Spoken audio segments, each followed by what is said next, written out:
You wouldn't think that something as small and inexpensive as a postage stamp could ruin a marriage, but one of them, or rather the absence of one, did just that.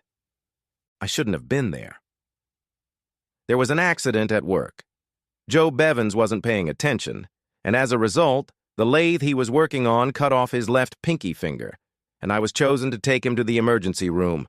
When Joe was admitted to a ward, I left them my cell phone number so they could call me when he was ready to be discharged, and I left. I decided to go home and have lunch while I waited for the call. My wife Wendy was at work, so I was home alone when the mail came. There were a few flyers, a water bill, and an envelope marked by the post office as undeliverable without a stamp. I didn't recognize the address, but our mailing label was in the upper left corner of the envelope. Curiosity about who Brandon Winters was made me open the envelope.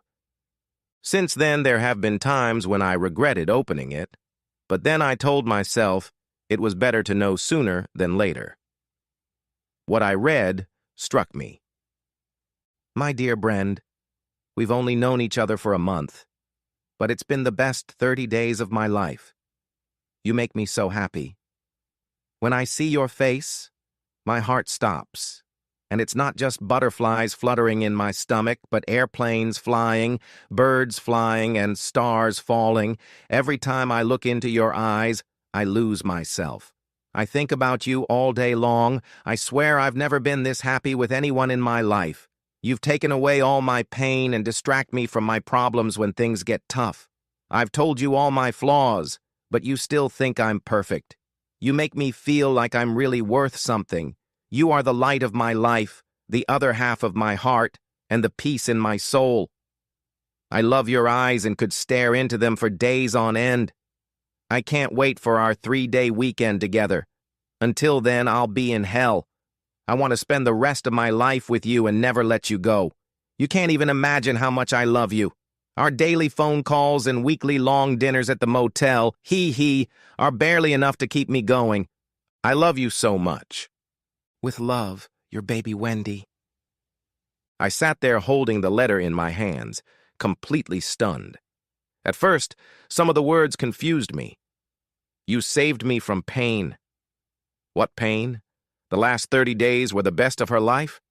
Either she was lying to this Brandon guy, or she was the best actress in Hollywood or on the stages of New York. I couldn't believe that the last 7 years had been just a game for Wendy. Those had been the happiest years of my life.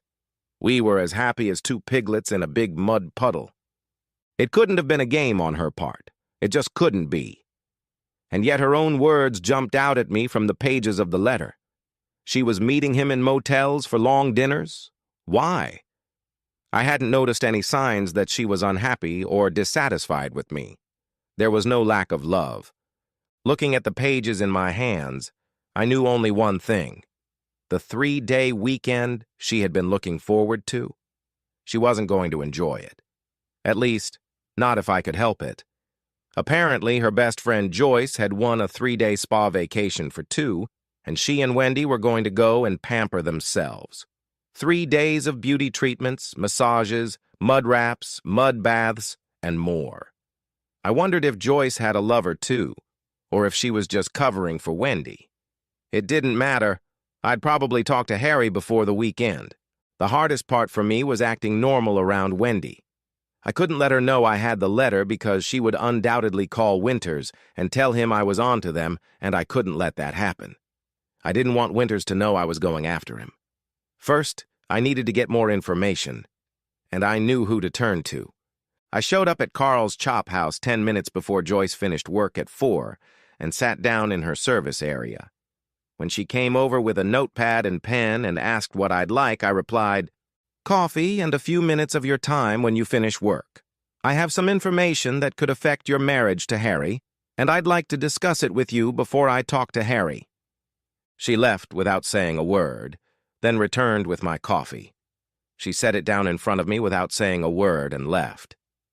As I sipped my coffee, I wondered what Joyce would do.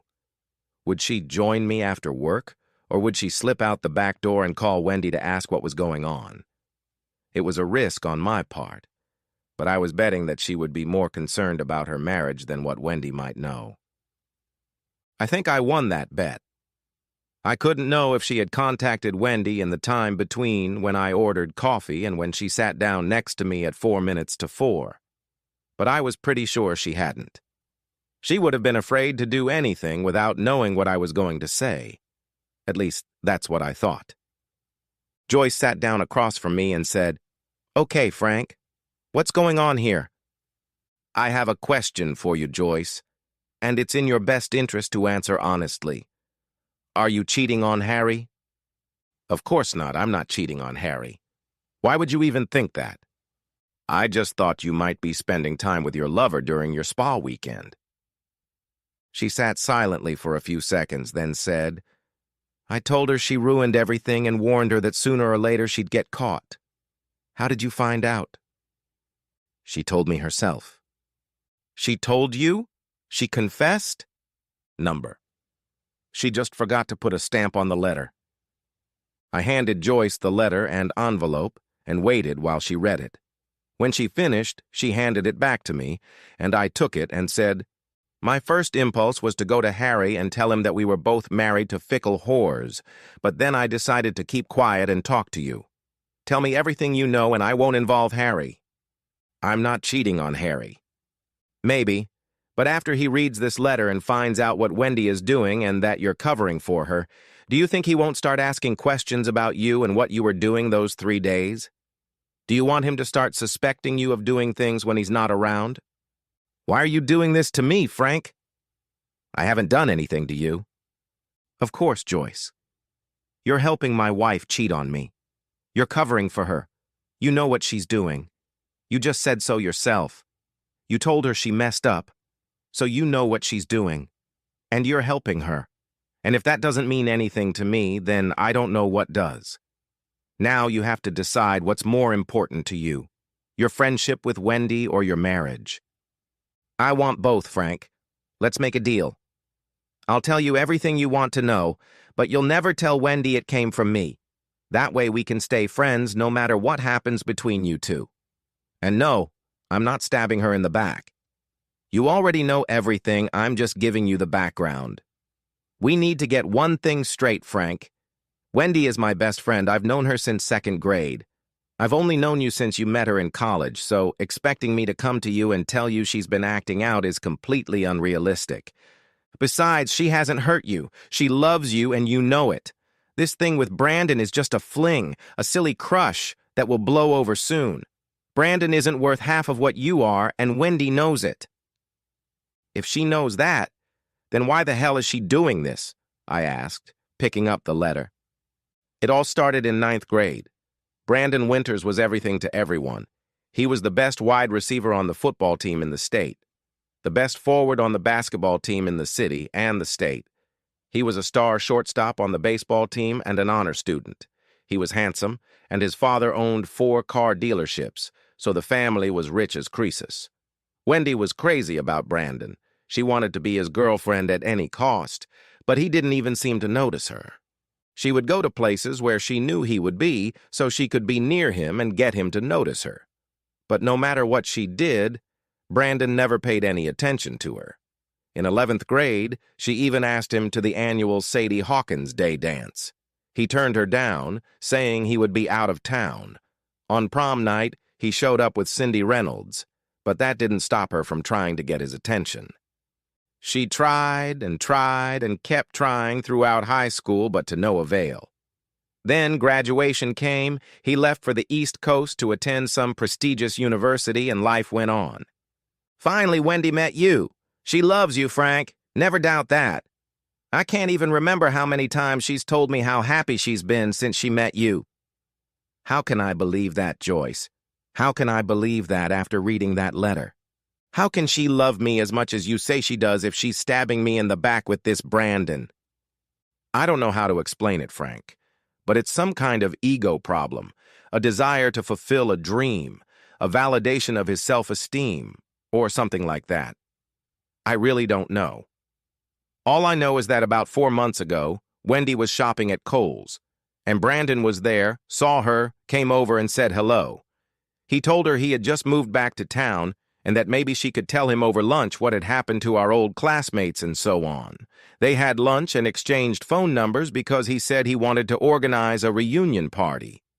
2 days later, he called her and asked if she wanted to have a drink with him after work to talk about the party.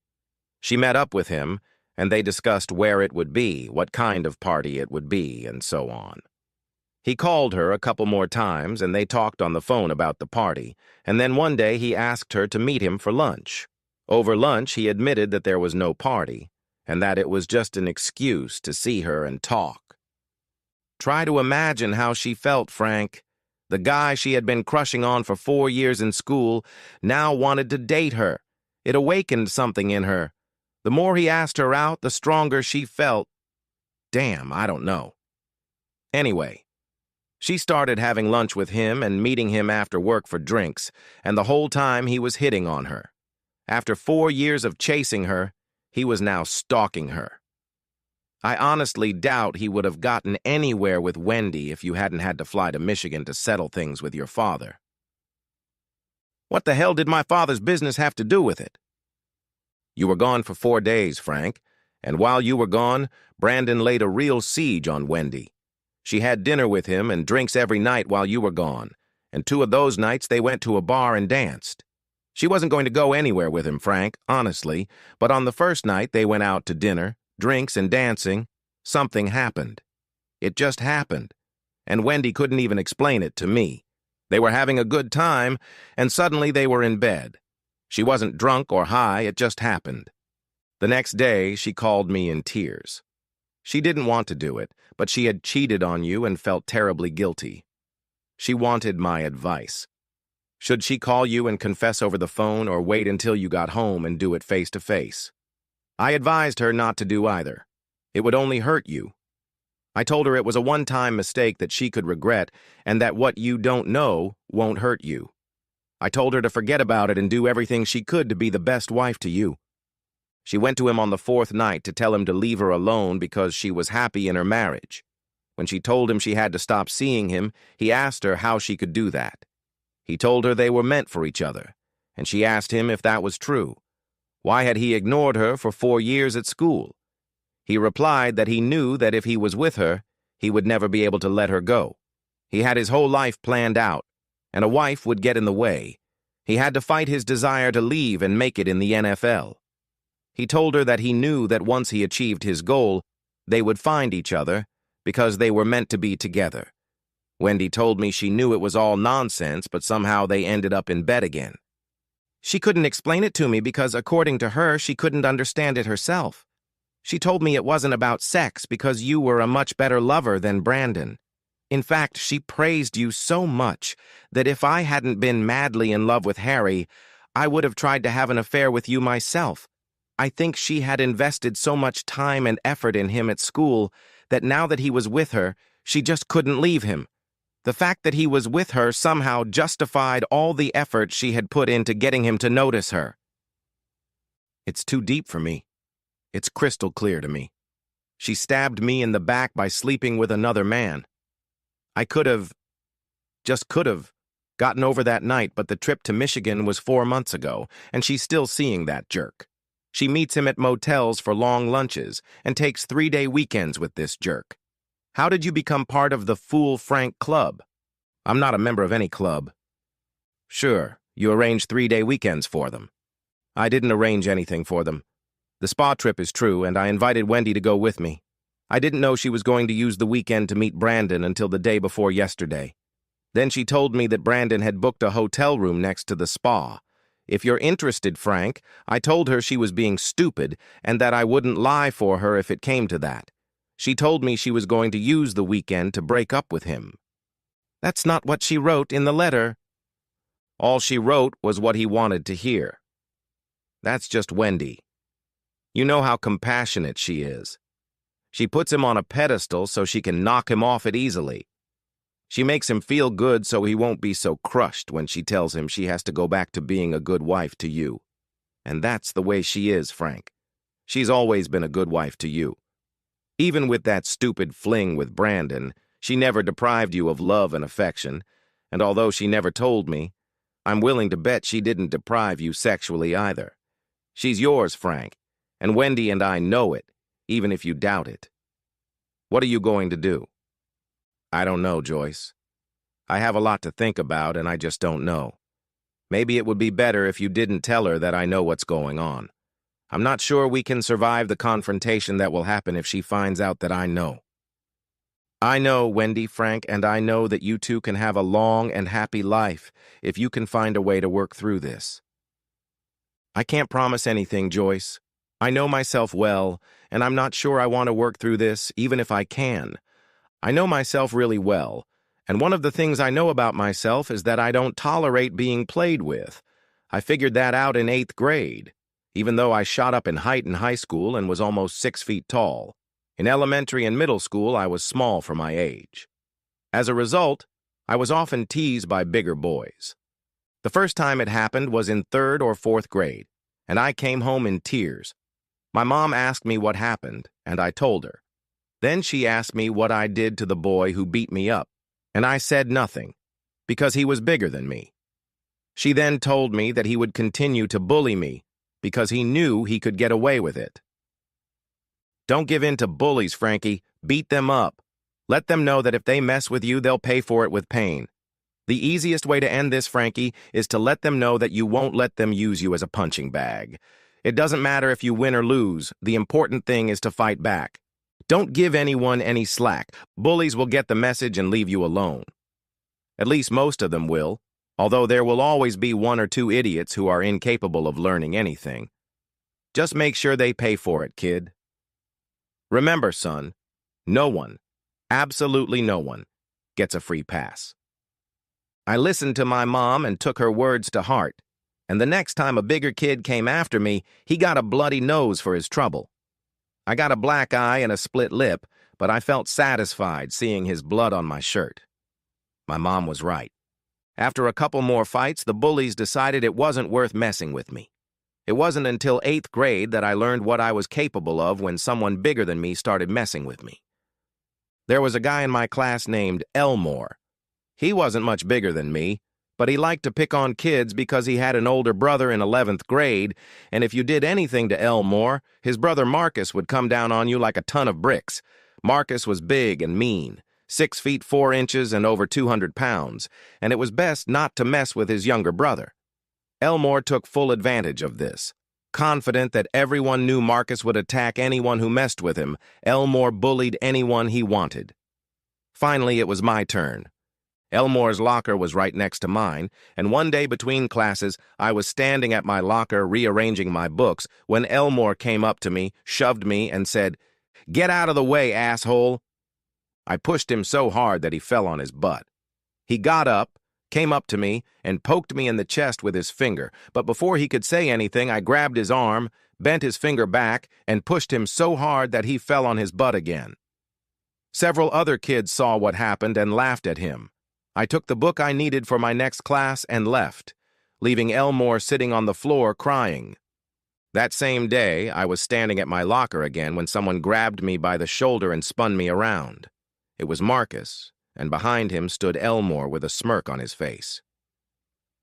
"You hurt my brother, you bastard," he said, and he punched me so hard in the stomach that I doubled over and threw up on the floor. "Let that be a lesson to you, you bastard. Don't you ever touch my brother again." He and Elmore walked away.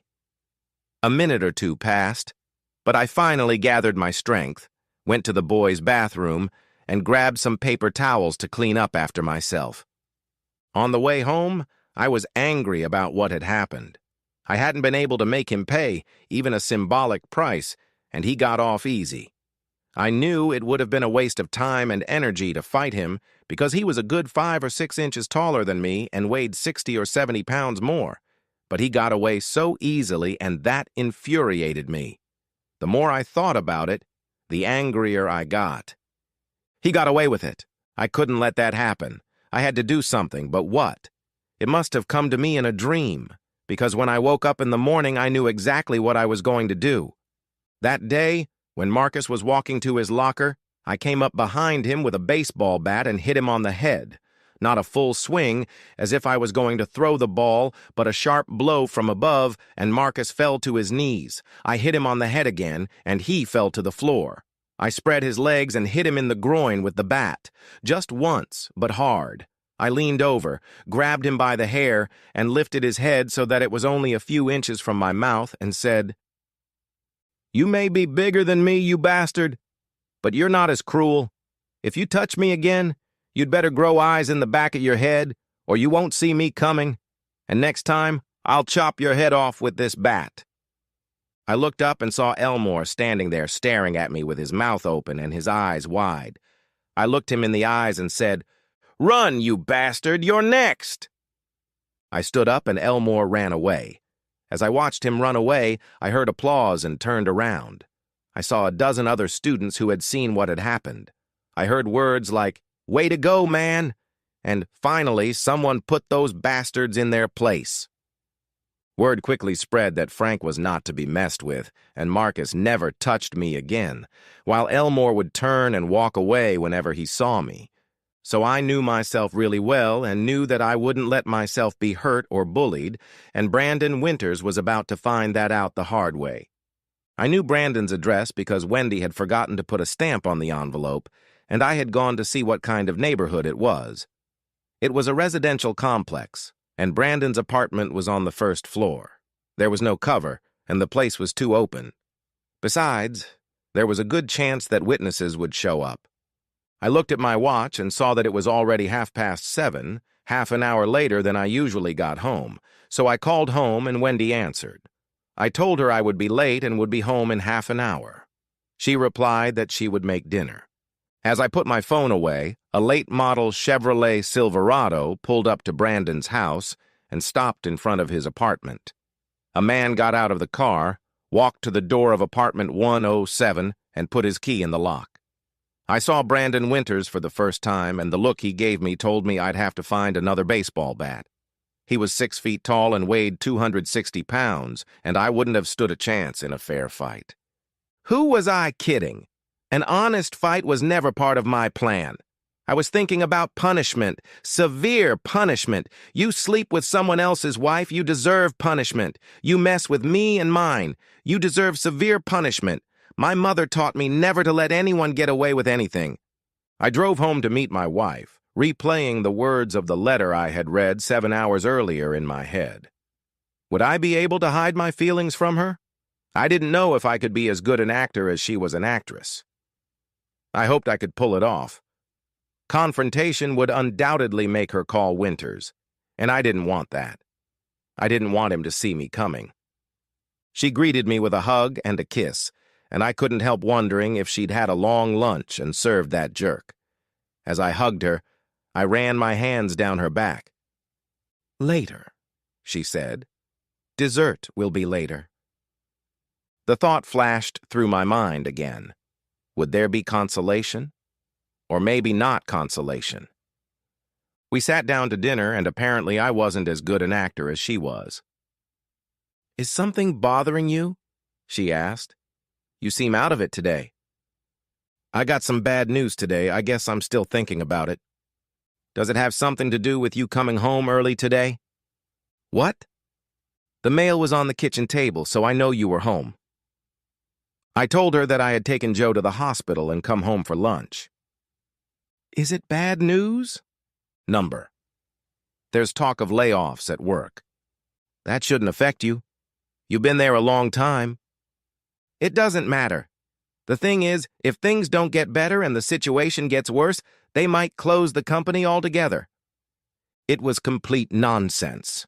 The company had just announced record profits, and I already knew how much bonus I was going to get, but Wendy didn't know that, and this story kept her from thinking it was something else. Like, for example, that she was cheating on me. After dinner, we settled comfortably on the couch and watched TV until Wendy grabbed the remote and turned it off. She put the remote on the coffee table and said, "It's dessert time, lover." She got up and headed for the bathroom, and I got up and followed her. At that moment, I wasn't particularly happy with Wendy. Wendy was as passionate as ever, and I couldn't tell if I was the first one that day. I had to agree with Joyce when she said that Wendy never let her guard down when it came to love and tenderness toward me. I had no doubt that Wendy was sincere when she snuggled up to me after sex and said, "I love you." The next morning at work, I had a meeting with my boss at 9, and I told him that I had some personal issues to deal with and that I needed to use some of my accumulated vacation time. I told him I needed 3 days, and he said that was fine, but asked me to call him once a day in case anything came up that needed my attention. I really needed to make good use of those 3 days. Wendy was leaving work on Friday for a 3-day weekend. She finished work at 5:30, so I had about 78 hours to ruin her weekend. I knew Harry was at work and Joyce didn't work on Tuesdays, so I called her at home. "What can you tell me about Winters? Where does he work? Does he bowl or do anything else when he's not entertaining my wife?" "Judging by the sound of your voice, Frank, I don't know if I should tell you anything. It sounds like you're trying to get information out of me so you can find him and beat him up." "Does that bother you? Are you one of those people who's been hung up on him since high school?" "Hardly. It may surprise you, Frank, but I like you, and I don't want you to go to jail over trash like Brandon." "It's going to happen, Joyce. Sooner or later, it's going to happen, and the sooner Wendy will be free of him." In the end, she gave me everything she knew, and it was enough. I knew where he worked, his schedule, and that he bowled in a men's league on Wednesdays. I drove to Winters' workplace and discovered that since it was in the city center, he didn't have his own parking space. After a little digging, I found out that his company had reserved parking spaces for its employees in one of the 4-story parking garages in the city center. I found a parking spot, paid for parking, and entered the parking garage. On the 3rd floor, I found Winters' Silverado. I looked around and didn't see any security cameras, so I marked the spot as a possible location for my meeting with Mr. Brandon Winters. I returned to my car and drove around the block until I found a spot from which I could watch the exit from the parking lot. I parked, paid for parking, and prepared to wait. Lunchtime passed, and Winters did not come out, and I realized that there would be no sex with Wendy that day. Then I drove to the bowling alley and checked it out. The parking lot there was too open, and it seemed likely that when Winters left after his game, others would leave with him. That wouldn't be a good choice for an ambush, and considering Winters' size, an ambush was the only option. I wasn't looking for a fair fight. I wanted to punish him, and the parking lot seemed like the right place. Having made that decision, I went to the public library, bought a newspaper, and sat down to read until it was time to go home. When I got home, Wendy was waiting for me with dinner. She was in a cheerful mood, and I thought it might be because she was looking forward to the 3-day weekend. After dinner, I did some work around the house and then joined Wendy to watch TV before going to bed. Wendy was in a romantic mood, and as soon as we lay down on the bed, she reached over and touched me. I didn't push her hand away. On Wednesday morning, I got up early and left the house. I drove to the house where Winters lived and parked so that I could see his Silverado. I followed him to work, and when he pulled into the parking lot, I took a ticket from the machine and followed him.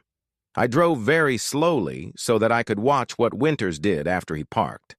I noticed that there was no one around when he parked, got out of his car, and walked to the elevators. I drove away and killed time until noon, then returned to watch for him to leave. He left at 12:10, and I followed him. But he only drove to Walmart, and after shopping, he returned to work. I killed the day browsing bookstores, then returned to the parking lot, where I was lucky enough to find a spot where I could park and watch the Silverado, and I settled in to wait. At 10:05, the asshole came out of the elevator with 3 other guys. It was obvious they weren't together. I watched them split up and go to their cars, then followed Winters when he drove off. He drove home, I parked and watched until he got out, then followed him to the bowling alley, where I decided that wasn't the place to meet this asshole. There were too many people around and no good cover for someone who wanted to hide and wait. I didn't stick around.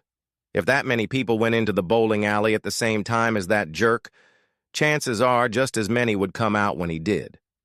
I didn't stick around. I went home and found Wendy slightly annoyed. "Where were you?" "Dinner's been ready for almost an hour." "I was stuck at work," I said, to which she replied, "You could have at least called to let me know." "I tried. Twice," I lied, and both times the line was busy. She didn't press the issue, so she was probably on the phone herself. Maybe even with that jerk. After dinner, I was in for a surprise. "Which suitcases are you taking for the weekend?" "Why are you asking me that?" "Because I'm taking the ones you're not taking.